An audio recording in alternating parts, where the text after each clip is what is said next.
Hola a todos. Hoy vamos a hablar sobre el clima en español.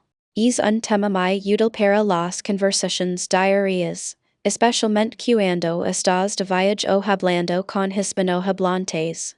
Aprenderemos expresiones como el sol está lloviendo, y que clima es hoy. Vamos a explorar el verbo hacer, que es esencial para hablar del tiempo, y practicaremos frases comunes que puedes usar de inmediato. Empecemos.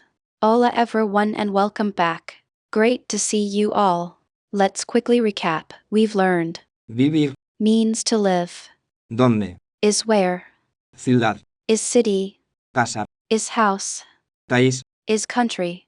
Plus, we covered Leggere. to read, Suonare. to play an instrument, and Cucinare. to cook. Today, we'll be building on this foundation and using these words in some new sentences. Yo vivo en Madrid. Yo vivo en Madrid. ¿Dónde vives? ¿Dónde vives? Hola, ¿qué clima hace hoy? Hola, ¿qué clima hace hoy? Emily preguntó. ¿Qué clima hace hoy? Quasi traduz como what's the weather like today? Fíjate en el signo de interrogación al final, es importante en español. Esta es la pregunta clave si quieres saber sobre el clima. Usaremos el verbo hacer de una manera especial. Recuerda que hacer generalmente significa to do o to make, pero aquí funciona como un conector entre el sujeto y la condición del clima. Vamos a ver cómo respondimos. Hoy hace sol. Hoy hace sol. James dijo. Hoy hace sol. Que significa today it's sunny. Fíjate como hacer conecta hoy today con sol sun. Este es el patrón que usamos. La clave es recordar que hacer no significa to make the sun, simplemente describe la condición, que es soleado. Ahora, vimos otra frase común. En invierno hace frío. En invierno hace frío. Emily dijo. En invierno hace frío. Que significa in winter, it's cold. Nuevamente, vimos que hacer conecta la estación, invierno-winter, con el adjetivo frío cold. Un error común que cometen los hablantes de inglés es intentar traducirlo como it makes cold. Es más preciso verlo como it is cold. Presta mucha atención a este uso, es fundamental. Está lloviendo. Está lloviendo. James preguntó. Está lloviendo. ¿Qué significa is it raining? Aquí, usamos el verbo estar en lugar de hacer. Estar se usa para conditions temporales y quienes en curso. Está lloviendo se traduce directamente como it is raining. Esta es una estructura muy diferente a lo que usarías con hacer. Fíjate en la tilde sobre la o en lloviendo. Sí, llueve mucho. Sí, llueve mucho. Emily respondió. Sí, llueve mucho. Que significa yes, it's raining a lot. Aquí, llueve es el verbo to rain conjugado en tercera persona del singular él, ella, hizo. El suena como y, como en la palabra yes. Y mucho significa a lot. Pasemos a describir cómo se siente el clima. Hace buen tiempo. Hace buen tiempo. James dijo. Hace buen tiempo. Que significa the weather is good. Fíjate que buen cambia a buena si describe un sustantivo femenino. Esta es una expresión fija, no se está diciendo que el clima es cosas buenas. Simplemente es una forma de expresar que el clima es agradable. Ahora, vimos lo opuesto. Hace mal tiempo. Hace mal tiempo. Emily dijo. Hace mal tiempo. Que significa the weather is bad. Similar a hace buen tiempo, esta es otra expresión fija. Recuerda que mal cambia a mal cuando describe un sustantivo femenino. Ambas son frases útiles para tener en tu vocabulario español. Ahora, consideremos algo diferente, el clima. ¿Te gusta el clima aquí? ¿Te gusta el clima aquí? James preguntó. ¿Te gusta el clima aquí? Que significa do you like the weather here? Observa que está usando clima, que se refiere al clima general de un lugar, no al clima específico de hoy. Tiempo se refiere al clima diario, clima es a largo plazo. Ten cuidado con esta distinción. Sí, me gusta mucho. Sí, me gusta mucho. Emily dijo. Sí, me gusta mucho. Que significa yes, I like it a lot. Recuerda que gustar es un poco complicado en español, significa to be pleasing to. Así que, me gusta literalmente significa it is pleasing to me. Vamos a hacer un rápido resumen.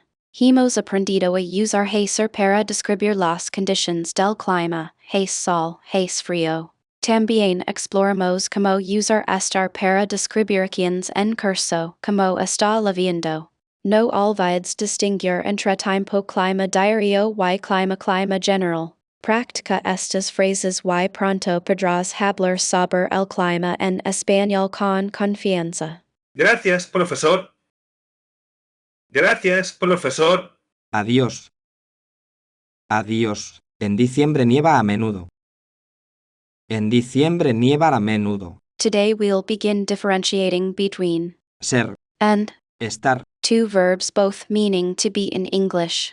Ser. Describes inherent qualities, origin, profession, or permanent characteristics, while Estar. describes temporary states, location, or feelings. This is a challenging but crucial concept for fluency. Yo soy de California. Yo soy de California. Notice how Emily used Soy. the yo form of Ser. the pronunciation of Ser. is important, don't slur the R. Using Ser. for origin is a common pattern. Yo soy de. A common mistake is to use Estar. here, always. Ser. Ella es inteligente. Ella es inteligente. Ben uses Es. correctly to describe a permanent quality, intelligence. Remember, qualities like personality or profession utilize. Ser. Be careful not to confuse it with temporary states. For example, saying Ella Estar. intelligent wouldn't make sense, as it suggests intelligence is temporary. Nosotros somos estudiantes. Nosotros somos estudiantes. Emily has accurately used Somos. the nosotros form of Ser. to state their profession. Professions are generally permanent, making Ser. the correct verb choice. Don't use Estar. here, that would imply that their student status is temporary and possibly a lie. Yo estoy cansado. Yo estoy cansado. Excellent. Ben correctly utilizes Estoy. from Estar. to convey a temporary state, being tired. Feelings and emotions use. Estar. You wouldn't say yo Soy. cansado, as that would imply tiredness is a permanent characteristic. Ella está en la biblioteca. Ella está en la biblioteca. Indeed, Emily demonstrates the correct usage of Estar. to indicate location. Location is always expressed with. Estar. Remember, the position can change, it's not a permanent trait. Ella es en la biblioteca. Would be grammatically incorrect. El restaurante está abierto. El restaurante está abierto. Very good, Ben. Describing the state or condition of something like whether a restaurant is open requires the use of. Estar. This is a temporary situation, unlike inherent qualities. A frequent error is mistakenly using Ser. for things like state of being. El libro es interesante. El libro es interesante. Emily's sentence is spot on. Calling something interesting describes a quality, an inherent characteristic. That's why Ser. is the right choice. It's a judgment about the book. Consider, would you say el libro Estar. interesante? No, because that would imply it's temporarily interesting. La sopa está fría. La sopa está fría. Absolutely correct, Ben. Estar. Indicates a temporary condition, in this case, the soup's temperature. It is not a defining characteristic of the soup. Remember, the condition might change, the soup could warm up. Using Ser. would be incorrect and suggest that the soup is inherently cold. Soy española. Soy española. That's correct. Nationality is a core characteristic and is therefore expressed with Ser. it's a fundamental aspect of your identity. A common error is to confuse it with temporary states. You wouldn't say yo, Estoy. Española. Estamos en casa. Estamos en casa. Perfect. As we previously discussed, location is always expressed with Estar. home is not an inherent attribute, but a location. You're currently at home, but you could move. That's why Estar. is necessary. To reiterate, Ser. would be incorrect in this case. Es muy importante. Es muy importante. Today, we'll introduce possessive adjectives my, tu, su, nustro, fustro, and su. These words indicate ownership or belonging. They correspond to my, your, his, her, its, their, our, your plural, informal, and their formal respectively. It's crucial to choose the correct adjective to match the noun and the level of formality. Mi libro es rojo. Mi libro es rojo. Emily's example is excellent. Let's clarify the difference between my and tu. My is used for possessions related to the speaker. Tu is used when speaking to someone you know well or in an informal setting, referring to their possessions. Mispronouncing tu as su is a common mistake, so pay close attention to the vowel sound it's like tu. Su coche es azul. Su coche es azul. Excellent, Benito. A crucial point to remember about su is that it has two primary uses, formal usted and for his, her, its. It is also the possessive for they, ellos, ellas. Confusion often arises when differentiating between tu informal you and su formal you or his, her, its. The pronunciation is almost identical, but the context dictates the meaning. Practicing with different scenarios is vital to avoiding this error. Excellent choice. Describing something as very important addresses its inherent value or quality. Qualities like importance or significance are stable aspects. Hence, Ser. is the appropriate verb. Remember, describing the temporary state of importance wouldn't make sense. Y así concluimos nuestra lección sobre cómo hablar del clima en español.